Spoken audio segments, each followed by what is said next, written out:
안녕하세요. 오늘도 사연살롱을 찾아주셔서 감사합니다. 결혼 3년차 사진 스튜디오를 운영하는 한 여자입니다. 결혼을 하기 전에는 텔레비전이나 라디오 사연에 자신의 이야기를 적는 사람들이 참 이해가 안 됐었는데요. 직접 결혼을 해보니 알겠더라고요. 흔히 사람들이 결혼은 두 사람만의 일이 아니라고들 하잖아요. 둘만의 일이라면 속 시원하게 뒤집어져라 싸우고 풀면 그만인데 집안이 엮이면서 어른들은 물론이고 각자 소중한 가족이 끼게 되니 화난다고 화나는 대로 일일이 화낼 수도 없고 꾹 참고 넘어가야 하는 일들이 많으니 화병이 나더라고요. 그런 화병을 주변에 떠들고 하소연하고 다니기엔 제 얼굴에 침 뱉기 같고 가장 저와 가깝고 편한 남편에게조차 싸움이 될까봐 터놓고 말하지 못하니 이런 곳에 사연이라도 보내서 진심 어린 공감을 원하게 되는 것 같아요. 결혼하고 나서 잠깐은 세상에 하나뿐인 내 편이 생긴 것 같아 참 좋았지만 지금은 그게 아니란 걸 알아버렸거든요. 잠깐이라도 사람들에게 너만 그렇게 살고 있는 거 아니다. 넌 충분히 할 만큼 했다. 같은 응원과 인정을 받고 싶어서 사연을 쓰게 됐습니다. 물론 결혼을 했다고 다 저처럼 이런 상황들을 이해하게 되는 건 아니에요. 좋은 시댁 그리고 중간 역할을 잘하는 자상한 남편을 만나 잘 살고 계신 소수의 분들에게는 예외겠죠. 그럼 이제부터 제가 겪은 이야기를 시작해 볼게요. 본격적으로 이야기를 시작하기 전에 저희 집 이야기부터 해야 할 것 같아요. 저희 집은 딸만 셋인 딸부잣집이고 그 중에서도 저는 장녀로 자랐어요. 엄마 아빠는 항상 우리 집은 예쁜 딸이 많아 복 많은 집이라며 웃으셨지만 밖에서는 늘 딸만 셋이면 걱정이 많으시겠어요 같은 말을 들으셨죠. 그래도 괜찮았어요. 엄마는 저희들에게 늘 사랑을 많이 주셨고 아빠는 셋 딸에게 항상 든든한 산처럼 계셨거든요. 동생들 역시 밝고 씩씩한 성격이라 저희 집은 늘 화목한 분위기였어요. 반면 남편 집은 좀 달랐어요. 2남 1녀 중 남편은 차남으로 태어났어요. 장남인 형은 좋은 대학, 좋은 직장에 취직해 듬직한 장남 노릇을 톡톡히 해내는 사람이었고 막내 여동생은 늦둥이로 태어나 집안의 사랑을 독차지했어요. 아들을 둘이나 먼저 낳은 시어머니는 시댁에서 제대로 대접받는 며느리였고 덕분에 막내딸을 낳았을 때 딸 낳았다는 구박은 따로 받지 않았다고 해요. 그저 이제 아기는 볼 일이 없을 거라고 생각했던 집안에 귀여운 손녀딸을 안겨준 며느리가 되어 더 예쁨 받으셨죠. 그래서인지 온 가족이 시누이를 귀한 복덩이로 생각하고 있다는 사실을 결혼 전부터 알고 있기는 했어요. 남편만 해도 여동생을 각별하게 생각했거든요. 자기야, 내일은 뭐 해? 요즘 날씨도 좋은데 내일도 만날까? 내일은 안 되겠는데 동생이 좋아하는 카페 같이 따라가 주기로 해서. 아, 그래? 꼭 내일이어야 해? 우리 오랜만에 휴일이 이틀이나 맞는데. 그치, 미리 약속한 거기도 하고 우린 오늘 만났잖아. 동생이 워낙 귀한 공주같이 커서 그런지 마음에 들어하는 친구가 별로 없어서. 꼭 그런 곳은 가족들이랑 가려고 하거든. 우린 다음 주에 또 휴일 맞춰서 보면 되지. 미리 약속한 거면 어쩔 수 없지. 알겠어. 대신 다음 주에는 스케줄 나랑 이렇게 연달아서 맞으면 나랑 먼저 계획 잡자. 맨날 짧게 만나니까 아쉬워. 알겠어. 꼭 그럴게. 서로 가장 불타올라도 이상할 게 없을 연애 초에도 남편은 동생과의 약속은 절대 깨지 못할 약속처럼 소중히 여겼고 처음에는 그냥 가족과의 약속도 소중히 생각하는 사람이라고 생각해서 마냥 좋게만 봤어요. 그땐 제가 남편을 좋아하고 자주 만나고 싶은 마음에 조금 철없는 부탁을 한 것도 맞으니 충분히 그럴 수 있다고 생각했죠. 하지만 그 다음 일이 있었을 때부터 뭔가 기분이 묘했어요. 그날은 제 생일이 껴있는 주간이었어요. 생일 당일은 아니었지만 생일 당일에는 각자 퇴근을 하고 만날 수 있는 시간이 적어서 생일 전전날인 주말에 만나 데이트를 하기로 했어요. 그런데 당일 아침에 갑자기 문자가 오더라고요. 유나야, 미안해. 오늘 동생이랑 같이 있어줘야 할 것 같아. 나래가 유일하게 친하게 지내던 친구가 있었는데 그 친구랑 어제 대판 싸우고 들어와서는 밤새도록 울었거든. 엄마도 오늘은 좀 가족들이 나래 옆에 같이 있어주자고 하시고 생일은 내가 당일날 제대로 챙겨줄게. 진짜 미안해. 친구와 싸우고 기분이 안 좋은 동생을 달래야 한다는 이유로 기다려왔던 약속이 미뤄졌다는 게 어이없었어요. 그래서 생일 당일 집 앞에 찾아온 남편을 모른 척하고 연락도 문자도 다 받지 않았어요. 걱정되게 왜 이렇게 연락을 안 받아. 나 지금 네 생일 축하해주려고 너희 집 앞이야. 제발 연락 좀 받아. 설마 내가 그날 약속 취소한 것 때문에 그러는 거야? 그날은 정말 어쩔 수가 없었어. 생일 당일이었다면 널 먼저 챙겼겠지만 그날은 당일도 아니었잖아. 가족이 안 좋은 일 생겼다고 하는데 모른 척하고 나만 즐겁게 놀다 들어갈 순 없잖아. 그 문자를 보니 도저히 참을 수가 없더라고요. 그래서 전화를 해서 한참 쏟아부었죠. 애초에 우리가 왜 당일 아닌 주말에 약속을 잡은 건데 각자 퇴근하면 몇 시간 못 보니까 제대로 데이트하자고 며칠 전부터 식당도 미리 예약해놓고 약속 잡은 거잖아. 근데 그걸 그렇게 일방적으로 취소를 해? 정말 급한 일이면 몰라도 네 여동생이 친구랑 싸워서 기분이 안 좋다는 이유로 그렇게 일일이 가족들한테 휘둘려서 내 약속은 소중히 안 여길 거면 나도 오빠 같은 사람이랑 연애하고 싶은 생각 없어. 그러니까 나랑 헤어질 생각 아니면 처신 똑바로 해. 남편은 그때 제게 아무 말도 못하더라고요. 그날이 저희가 처음으로 시누이 때문에 크게 싸워본 날이었어요.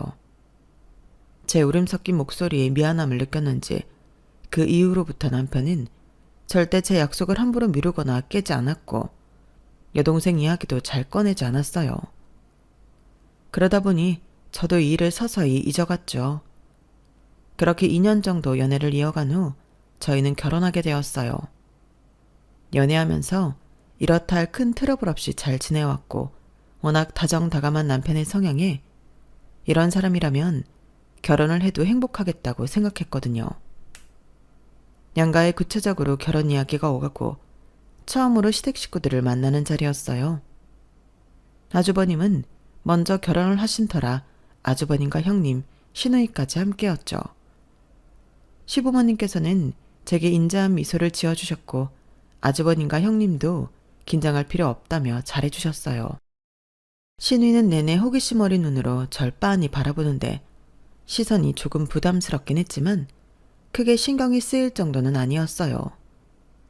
그래서인지 시댁의 첫 인상은 딱히 특별할 건 없었던 것 같아요. 어디 하나 무난한 사람 없이 무난한 성격의 화목한 분위기였죠. 하지만 그땐 몰랐어요. 그때만 하더라도 남편이 시누이 입단속을 철저히 하고 있었다는 걸요. 시누이가 본색을 드러내기 시작한 건 결혼식 이후였어요. 물론 결혼 전 몇 번 간단하게 인사를 나누고 식사를 한 걸로 그 사람을 다 알 수 없긴 하지만 그래도 남편과 시댁 식구들이 다들 귀여워하고 예뻐하는 데다 저와도 나이 차이가 좀 나다 보니 저도 시누이를 처음부터 나쁘게 생각하진 않았어요. 오히려 챙겨주고 싶은 여동생이 하나 더 생긴 기분이 들었죠. 그런데 결혼 후 2번째 만남을 가졌을 때였어요. 그래도 몇 번 만났다고 처음 몇 번보다는 조금 편안한 기분이 들어 긴장감을 조금 내려놨어요. 어렵기만 한 시부모님과 그래도 자연스럽게 대화를 이어갈 수 있게 됐고 웃음도 좀 더 편안해졌어요.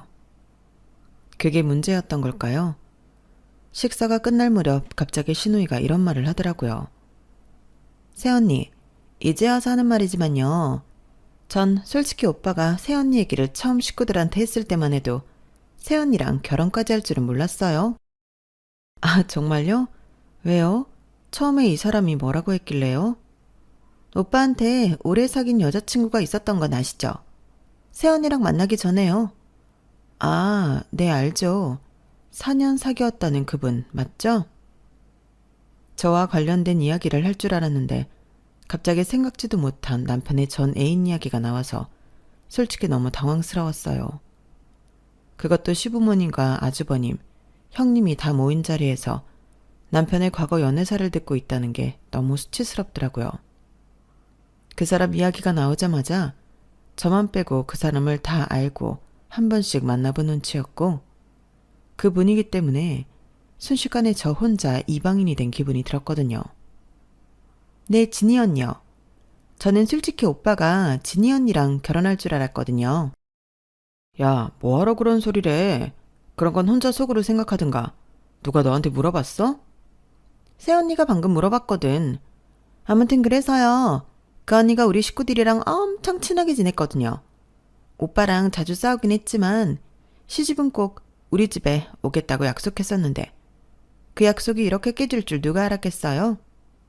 처음에 새언니랑 소개팅 하던 날도 오빠 완전 심드렁했거든요. 소개팅으로 무슨 인연을 만나겠냐면서 그냥 친구가 하도 부탁하니 잠깐 진이랑 헤어졌을 때 나가보고 다시 진이 붙잡을 거라고요. 그랬었구나. 전혀 몰랐네요. 정나래, 그만해라. 아우, 그래. 우리 며느리는 이제 따로 있는데 뭐하러 그런 쓸데없는 소리를 하고 그래, 너는. 진이 걔도 알아서 좋은 데 시집 갔겠지. 우리 집이랑 인연이 아니었나 보지. 오빠랑은 인연이 아니었을지 몰라도 우리 식구들하고는 얼마나 사이가 좋았는데요. 진짜 내 새언니로 딱이었는데. 그런 언니가 새언니로 들어왔으면 좋겠다 싶었거든요. 이런 게 좀 시어머니 마인드 그런 건가? 혼자서 북치고 장구치고 약 올리듯 그러는데 별로 대꾸하고 싶지도 않더라고요. 그래서 그냥 혼자 떠들게 내버려뒀어요. 별 반응 없이 관심을 꺼버리니 얼마 뒤에 혼자 그걸 느꼈는지 말을 뚝 멈추더라고요. 제가 본인 하는 대로 휘둘리지 않으니 내색은 안 해도 속으로 은근히 더 약올라 하는 게 느껴지더라고요. 그때 느꼈죠. 내 결혼 생활에는 신우이가 악역이겠구나 하는 걸요. 여보, 미안해. 나래가 좀 철이 없어서. 전 여자친구가 나래랑 좀 잘 맞아서 둘이 친하게 지냈었거든. 됐어. 지나간 이야기를 뭐하러 해. 근데 어떡하지? 나는 당신 여동생이랑 친하게 지내기는 그런 것 같은데. 굳이 시댁 식구들 다 있는 자리에서 그런 얘기를 꺼내는 걸 보니 내가 꽤나 마음에 안 드나 봐. 아니야. 몇 번 봤다고 당신이 마음에 안 들 게 뭐가 있겠어. 그냥 심술 부리는 거니까 그러려니 받아줘. 진이도 처음부터 마음에 들어한 거 아니야. 걔가 좀 싹싹하게 해주고 하니까 마음에 들어하는 거지. 우리 막내가 워낙 공주처럼 커서 깐깐해. 그건 당신 식구들한테나 공주 대접 받는 거지. 나까지 당신 동생을 공주 대접해줄 필요는 없는 것 같은데? 설마 나한테 당신 전 애인처럼 동생 비위 하나하나 다 맞춰주고 마음 얻어라. 뭐 그런 말 하는 건 아니지? 그러면 좋기야 하겠지만 아니야, 그럴 필요 없어. 당신까지 그럴 필요는 전혀 없지. 난 당신이랑 같이 살려고 결혼한 거지. 당신 동생 비위 맞추려고 결혼한 거 아니야. 그것만 좀 똑똑히 기억해둬. 당연하지. 여보, 내가 미안해. 혹여나 남편이 저에게 이상한 부탁이나 요구를 할까봐 불안했었지만 다행히 남편은 저에게 몹시 미안해했고 덕분에 불안한 마음은 눅눅듯 사라졌어요. 신우이가 초장부터 저를 누리려고 하는 게 보여서 제대로 무시를 해줬고 그 모습에 분해하는 게 보였기 때문에 다음부터는 쓸데없는 기싸움 같은 건 당연히 걸지 않을 줄 알았어요. 하지만 그건 제 착각이었죠. 새언니, 저번에는 제가 너무 무례했어요. 그냥 진이 언니랑 친했어서 저도 모르게 투정을 부렸나 봐요. 그래서 말인데 새언니랑도 친해지고 싶어요. 엄마랑 큰 새언니랑 넷이 여자들끼리 꽃구경 한번 가는 거 어때요? 요즘 날씨도 참 좋잖아요. 발랄한 목소리로 온 전화에 처음엔 별 의심 없었어요. 오히려 내가 너무 신우이를 나쁘게만 생각했나 싶고 감동까지 받았죠. 어머, 너무 좋죠. 안 그래도 꽃구경 한번 제대로 하고 싶었는데 너무 잘 됐네요. 그렇게 신나는 마음으로 시댁 여자들끼리의 첫 모임을 나갔어요. 신우이의 활달함과 따뜻한 시어머니의 미소, 그리고 차분한 형님의 태도까지 분위기는 평화로웠어요. 와, 진짜 꼬달해서 커피랑 디저트 먹으니까 너무 좋지 않아요? 행복하다. 제가 사진 엄청 많이 찍었거든요. 이거 지금 단체 톡방에 올려드릴게요. 구경하세요. 어머, 좋지. 얼른 올려주렴. 단체 톡방에 사진을 올려준다는 신우이의 말에 시어머니와 형님은 동시에 핸드폰을 들었어요. 저도 사진을 바로 확인하기 위해 기다렸지만 아무리 기다려도 사진이 오지 않더라고요. 어머, 너무 잘 찍으셨네요, 아가씨. 사진이 너무 화사해요. 형님, 혹시 사진이 어느 방에 온 거예요? 저는 아무리 기다려도 사진이 안 와서. 어머, 동서. 여기 말고 시댁 여자들끼리 있는 방 따로 있어. 여기로 확인하면 돼. 네? 저는 아직 초대가 안 된 것 같은데요. 아, 맞다. 아직 초대 안 됐겠구나. 줘봐. 내가 해줄게. 잠깐만요. 당연히 작은 새언니는 초대가 안 됐죠. 결혼하신 지 얼마 안 되셨잖아요. 근데 이제 결혼했으니까 초대해도 되는 거 아니에요? 에이, 아니죠. 요즘 사람들 이혼도 엄청 빠르던데. 벌써 초대를 해요? 그랬다가 갑자기 1, 2년 만에 이혼해버리면 너무 어색해지잖아요. 아, 그럼 결혼하고 언제쯤 초대될 수 있는 건데요? 적어도 큰 새언니처럼 3, 4년 이상은 되셔야 초대될 수 있는 거죠. 안 그래요, 큰 새언니? 아, 그런가? 우리 아가씨는 너무 섬세하고 신중하시다니까. 형님이 어색하게 웃고 시어머니는 그걸 당연하다는 듯 고개 끄덕이고 계시더라고요. 그렇기는 해. 요즘 워낙 이혼이 많아서 뭐 얼른 초대되고 싶으면 우리 아들이랑 잘 지내서 빨리 손주도 낳고 백년해로 하면 되지. 살짝 기가 차서 얼굴 표정이 굳어지니 제 얼굴을 본 신우이가 엄청 즐거워하는 것 같더라고요.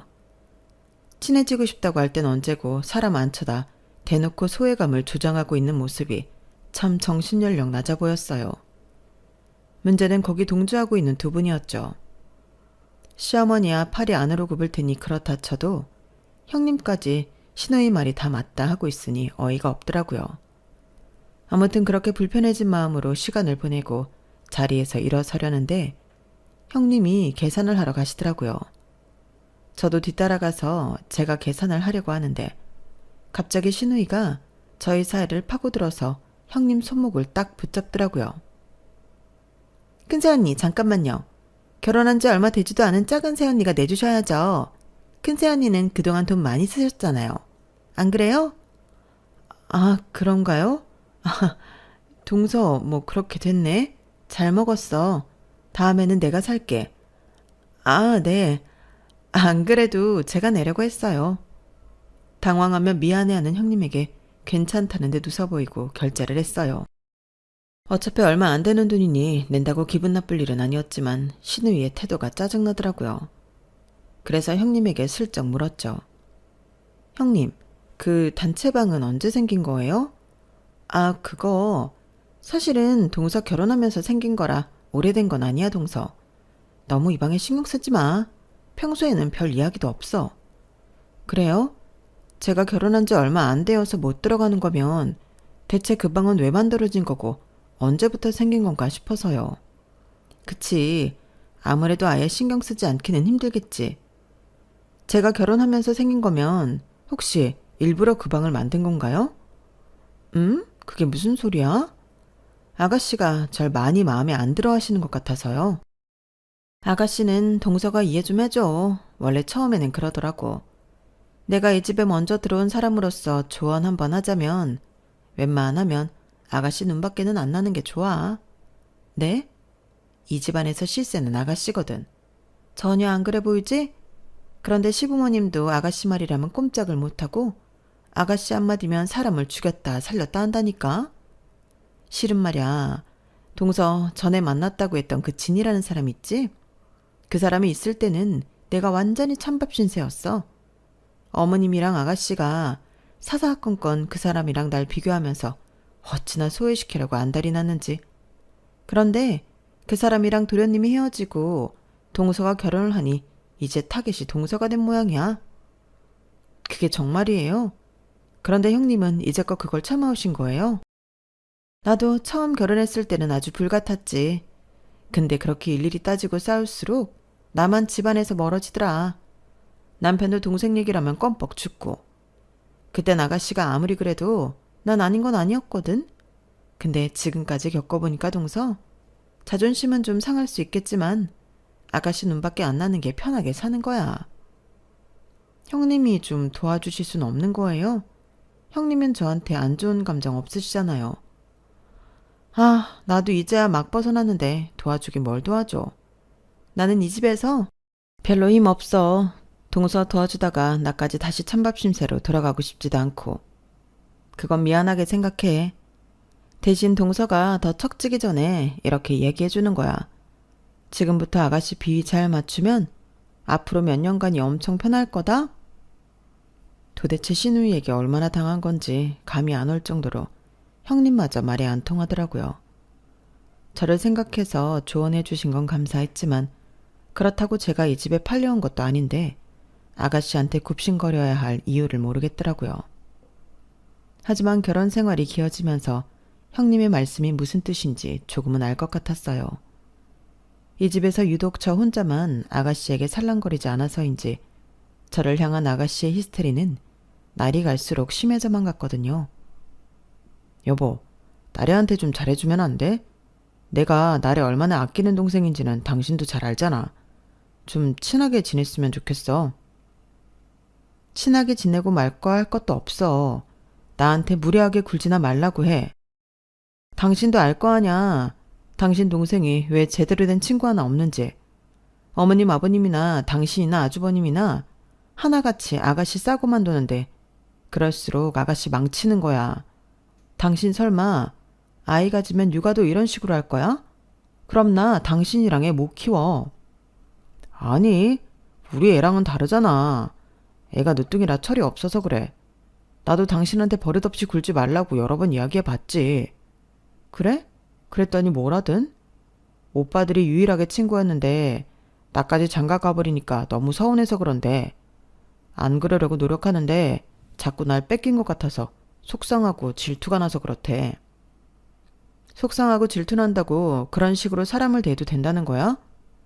그런 뜻은 당연히 아니지만. 그럼 얘기를 꺼내질 마. 고쳐도 아가씨가 고쳐야지 나한테 왜 그래? 혹시 모르지. 아가씨가 진심으로 반성하고 나한테 사과하면 받아줄지도. 난 형님이랑 달라. 아무리 아가씨가 난리치고 어머님 아버님이 눈치를 줘도 내가 아가씨 받들어 모시려고 결혼한 건 아니잖아? 알겠어. 그럼 나도 나래한테 이야기 잘해볼게. 그리고 당신도 편 들 걸 들어. 한 번만 내 앞에서도 아가씨 편 들면 평생 아가씨랑 살게 해줄 테니까. 미안해. 애매하게 아가씨를 편드는 남편 때문에 부부싸움도 몇 번이나 했는지 모르겠어요. 그러던 어느 날 아가씨가 드디어 결혼하고 싶은 상대라며 누군가를 데리고 왔더라고요. 그마저도 저만 쏙 빼놓고 다른 가족들에게 먼저 소개를 시켰더군요. 처음엔 당연히 형님도 아직 그 사람을 못 본 줄로만 알았어요. 남편과 아주버님 그리고 시부모님만 모시고 인사를 드린 줄 알았죠. 그런데 나중에 알고 보니 저만 빼놓은 거더라고요. 동서는 그 사람 언제 만나봐? 그때 바빠서 못 왔다면서. 많이 바빴어? 네? 그 사람이라뇨? 아가씨랑 결혼할 사람 말이야. 그날 동서만 못 왔잖아. 얼마나 바빴으면 인사 오는 날 시간을 못 뺐나 했어.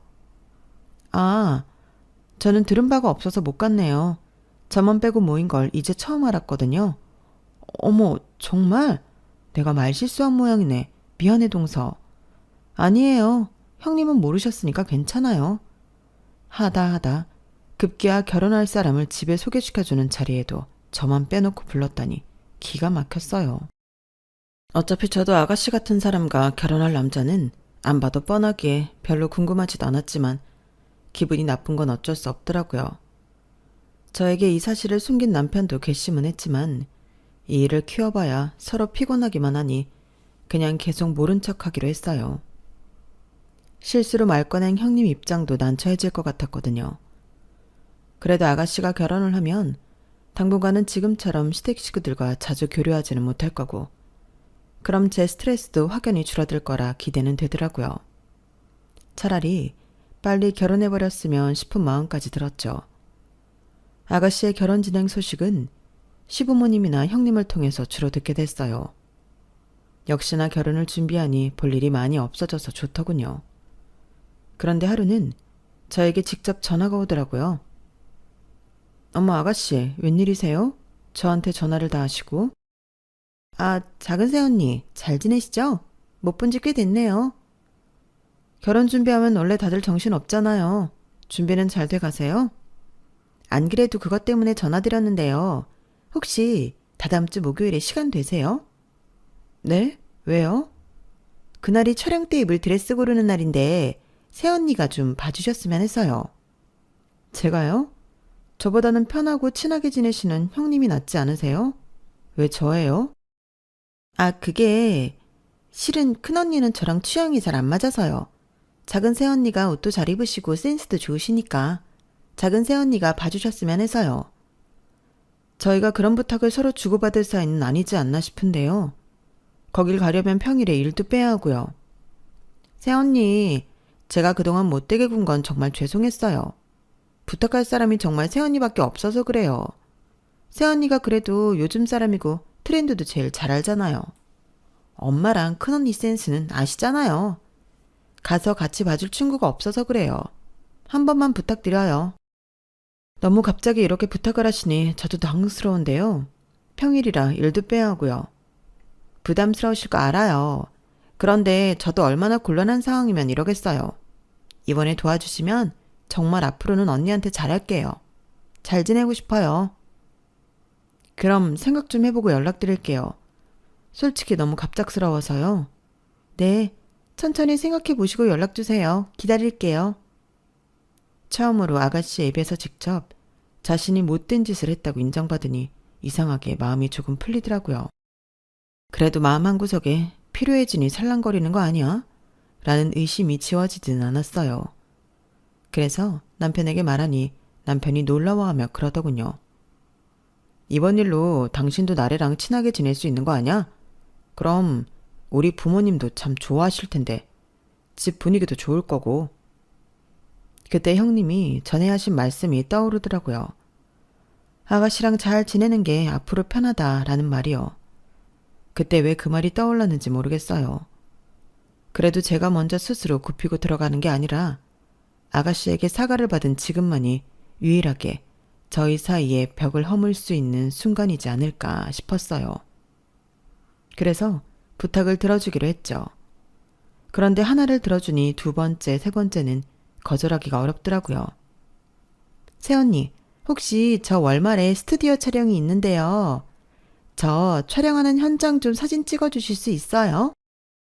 네? 사진이요? 어차피 사진 찍으러 가는 건데 현장은 뭐하러요? 아니, 요즘은 그런 현장 사진이 더 이쁘더라고요. 엄마한테 부탁하려고 했는데 엄마는 아무리 알려드려도 비율이 이상하게 나오게 찍어서요.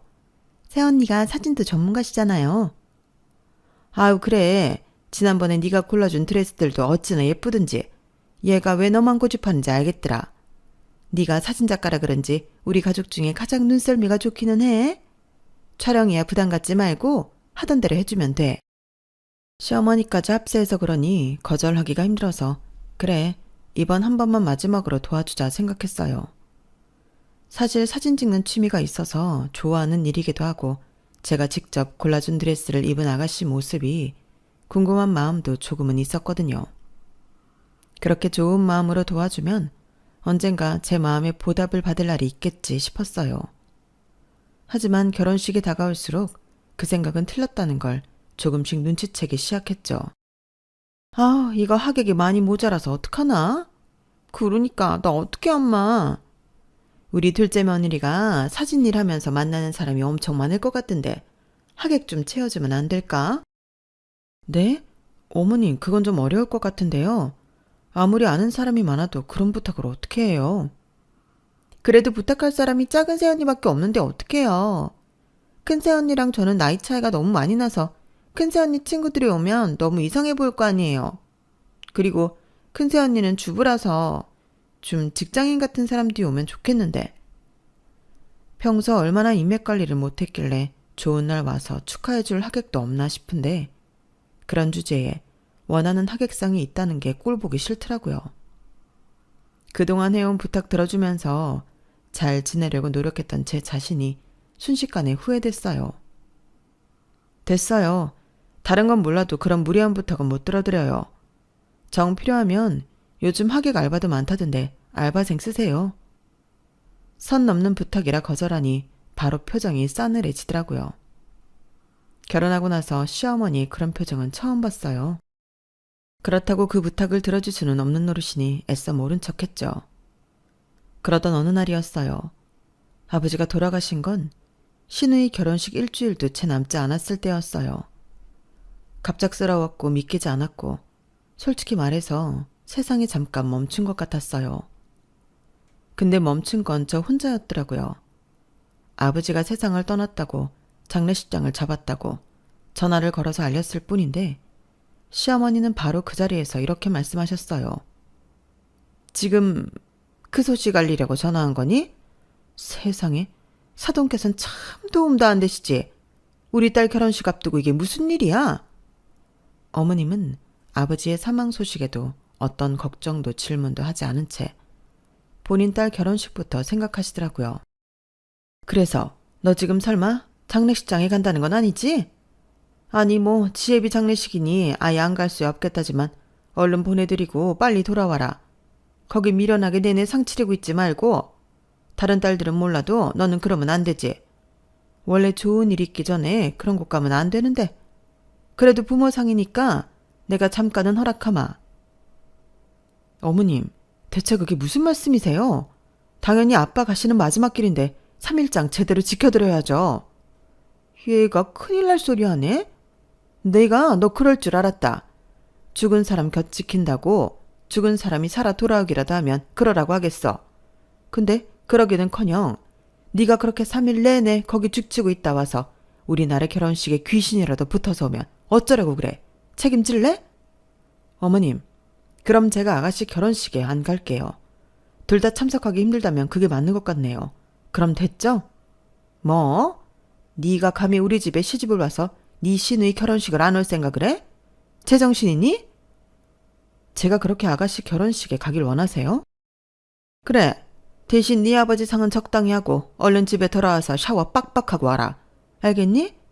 이 결혼식에 재수온 붙으면 다 네 탓이야. 그렇게 안 봤는데 넌 정말 중요한 일 앞두고 이렇게 사람 예민해지게 하니? 행실 똑바로 해. 거기 죽치고 있을 시간 있으면 내 딸 결혼식 마무리나 제대로 도우라고. 살 사람은 살아야지. 그 말을 들으니 정말 화가 머리끝까지 나더라고요. 어떻게 이렇게까지 비인간적이고 자기 식구들, 자기 자식만 생각할까 진절머리가 났어요.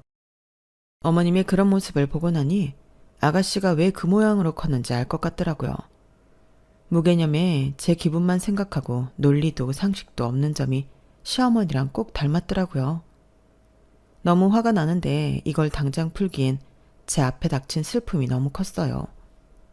전화를 끊고 끓어오르는 분노는 잠시 삼키고 슬픔에 젖어있는 저의 자매들과 함께 조용히 아빠를 보내드리기로 했어요. 장례식은 아빠처럼 조용하고 따뜻한 분위기 속에서 치러졌어요. 마지막 날 3일장을 마무리하고 밀려오는 공허한 마음에 혼자 멍하니 앉아있는데 시어머니에게 전화가 왔더라고요. 장례식 내내 코빼기도 안 보이던 시댁 식구들이었기에 당연히 인사치레로라도 장례식은 잘 치렀는지 묻는 전화일 줄 알았건만 역시나 착각이더군요. 전화기 너머로 들리는 목소리는 애도는커녕 퉁명스러움으로 가득 차 있었어요. 너 지금 뭐하고 있니? 오늘 아버지 3일장 마지막 날이었어요. 어머님은 결국 안 오셨네요. 내가 미쳤다고 거길 가니? 너 근데 아직도 거기 있어? 지금 몇 시니? 내일 우리 딸 결혼식인데 기어이 3일장 내내 자리를 지킬 거야? 내가 너 그럴 것 같아서 전화해봤다. 아우 지독한 것. 너같이 귀신 붙은 사람이 오면 우리 딸 인생 망칠 수도 있으니까 오지 마라. 그 순간 이상하게 화가 나지도 않고 오히려 마음이 차분히 가라앉더라고요. 그냥 이 모든 걸 다 끝내줘야겠다는 생각이 들었어요. 다음날 결혼식장에 하객이 하나둘 모였고 드레스를 입은 신부와 정장을 입은 신랑이 신부 대기실에서 사진을 찍고 있었어요. 그리고 그들 앞에 상복 차림 그대로인 제가 등장했죠. 3일 내내 슬픔에 젖어있던 저를 남편조차 막지 못했어요. 검은 저고리와 검은 치마, 입술에 립스틱조차 바르지 않은 생기 없이 창백한 얼굴로 조용히 걸어가니 사진을 찍던 신랑 신부의 시선이 제게 향했죠. 작은 새언니? 세상에, 지금 뭐 하시는 거예요? 옷차림이 그게 뭐예요? 우리 아버지가 돌아가셨거든요. 상 다 치르자마자 오는 길이에요. 네? 작은 새언니 아버지가 돌아가셨다고요? 아, 심지어 모르셨어요? 하긴 귀한 막내 공주님이 결혼하는 좋은 날인데 어머님이 알리셨을 리 없죠. 상옥 입고 오길 잘했네요. 이미 늦었지만 이제라도 애도 좀 해주세요. 그래도 이 결혼식 제가 많이 도왔잖아요? 예, 너 지금 뭐 하는 거야? 정말 죽고 싶어? 어? 네. 저 여기서 그냥 확 죽어버릴까요?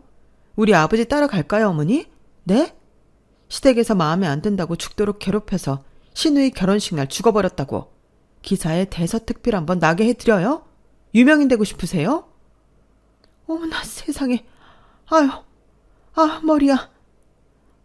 엄마! 제가 눈에 핏발까지 서며 발악하니 시어머니는 기함을 토하며 쓰러졌고 심각성을 깨달은 시아버지가 뒤늦게 달려오셨어요. 아유, 우리가 미안하다. 너 속상한 건 알겠지만 오늘은 우리 딸한테는 좋은 날이잖니. 이러지 마라. 결혼식 아직 시작도 안 했으니까 끝나고 이야기하자. 살 사람은 살아야지. 아주 어머님이랑 똑같은 말씀을 하시네요. 살 사람 하나 살리자고 대체 몇 명을 죽이시는 거예요? 네? 제가 이 집에 잘못한 게 뭐예요? 하객 좀 안 불러다 준 거요? 곤란한 부탁, 필요할 때는 살랑거리면서 부탁해서 다 들어줬더니 겨우 그 부탁 하나 안 들어줬다고 바로 싸늘하게 돌변하질 않나. 우리 아버지 장례식장에 아무도 부조금이나 참석은커녕 애도 전화 한 톡 안 하질 않나. 근데 지금 보니 아예 알리지도 않으셨네요. 그러고도 두 분이 인간이에요? 뭐라고? 여보, 이만하면 됐어. 이번 일은 엄마 아빠가 잘못하신 거세요. 어떻게 부모 상을 모른 척 하실 수 있으세요? 아무리 나래한테 좋은 날이라고 해도 사람 간의 예의가 아니죠. 솔직히 이번 일로 저도 실망 정말 많이 했습니다. 가자, 여보. 남편은 제 손을 잡고 나왔고 결혼식장은 웅성대는 소리로 아수라장이 됐어요. 솔직히 말하면 그땐 좀 얼떨떨했어요. 남편도 동생을 아꼈던 만큼 이번 일은 제게 화를 낼 줄 알았거든요. 당신도 얼마나 화가 나면 그랬을까? 나도 이해해. 나 같아도 당신처럼 했을 거야. 대신 사과한다고 될 일은 아니지만 미안해, 여보. 우리 집이 당신한테 심하게 대하는 걸 알면서도 그동안 모른 척하고 싶었나 봐. 남편의 진심 어린 사과에 눈물이 펑펑 쏟아졌어요. 결혼하고 나서 시댁 문제에 관해서만큼은 내 편이 하나도 없다고 생각했는데 이제라도 남편이 제 마음을 알아주는 것 같아서 눈물이 나더라고요. 남편과는 그날 이후 진정으로 화해를 했어요. 이제는 무조건 당신 편만 들 거야. 우리 식구들이 당신 함부로 하지 못하게 내가 지켜줄게. 남편의 따뜻한 약속과는 별개로 신우이 결혼식에 벌인 경기 일으킬 사건 덕분인지 시댁에서는 더 이상 저를 함부로 하지 않았어요. 한번 제대로 당해봐서 그런지 이제는 제가 무슨 짓을 할지 몰라 오히려 무서워하는 것처럼 보이더라고요. 왜 사람이 꼭 좋게 잘 지내려고 할 땐 눈치 없이 선을 넘고 꼭 이렇게 분위기를 갈 때까지 몰아넣어야 선을 지키는지 모를 노릇이에요. 그날 일은 저에게도 에너지 소모가 심한 일이었고 가끔은 부끄러움에 몸서리 쳐지기도 하지만 후회는 안 해요. 지렁이도 밟으면 꿈틀한다는 말이 있듯이 그 꿈틀을 제대로 해줘야 다시는 안 밟힌다는 게 인생이라는 걸 제대로 깨달았으니까요. 제 이야기는 여기까지입니다. 털어놓으니 속이 좀 후련합니다. 들어주셔서 감사드려요. 항상 행복하시고 무엇보다 건강하세요. 여러분, 사연 댓글에 응원과 현명한 조언 부탁드려요. 좋아요와 구독은 저에게 큰 힘이 됩니다. 오늘도 좋은 일 가득하세요.